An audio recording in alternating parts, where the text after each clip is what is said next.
Friends, ఈ వీడియోలో మనం ఆరోగ్యశ్రీ కార్డ్, హెల్త్ కార్డ్ అనేది మనకు మన ఫ్యామిలీ మెంబర్స్లో అందరికీ యాడ్ అయి ఉందా లేదా, అందరి పేర్లు అనేది యాడ్ అయి ఉందా లేదా అనేది ఈ వీడియోలో మనం తెలుసుకుందాం. ఈ వీడియో మీరు చివరి వరకు చూడండి. ఇక్కడ డిస్క్రిప్షన్లో లింక్ ఇస్తాను, లేదా ఇక్కడ రాజీవ్ ఆరోగ్య శ్రీ హెల్త్ కార్డ్ లేదా డిజిటల్ కార్డ్ అని కూడా మీరు ఎంటర్ చేయొచ్చు.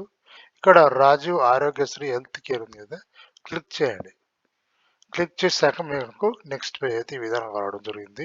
ఇక్కడ home, about use, documents, hospitals, notification, gallery, NHA, card search ఉంది కదా. ఇక్కడ మనం కార్డ్ సెర్చ్ పైన క్లిక్ చేయాలి. క్లిక్ చేశాక మీ యొక్క రేషన్ కార్డ్ నెంబర్ అయితే ఇక్కడ ఎంటర్ చేయాల్సి ఉంటుంది. నా యొక్క రేషన్ కార్డ్ నెంబర్ అయితే నేను ఎంటర్ చేశాను. ఇక్కడ సెర్చ్ మీద క్లిక్ చేయండి. క్లిక్ చేశాక మీ యొక్క రేషన్ కార్డులో ఉన్న ఫ్యామిలీ మెంబర్ డీటెయిల్స్ అయితే ఎవరెవరైతే యాడ్ అయి ఉన్నారో వారి యొక్క నేమ్స్ అయితే ఇక్కడ డిస్ప్లే అవ్వడం జరుగుతుంది. వారి యొక్క నేము, జెండరు, అలాగే డేట్ ఆఫ్ బర్త్ కూడా మీకు డిస్ప్లే అవ్వడం జరుగుతుంది.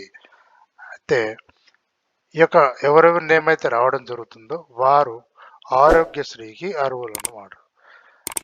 ఆరోగ్యశ్రీ అనేది మనకు మన ఫ్యామిలీలో హెల్త్ ఇష్యూస్ వచ్చినప్పుడు మనం హాస్పిటల్లో ఆరోగ్యశ్రీ అనేది యూజ్ చేసుకునే అవకాశం అయితే ఉంటుంది. కావున మీ యొక్క రేషన్ కార్డ్ నెంబర్తోని ఈ విధంగా అయితే మీరు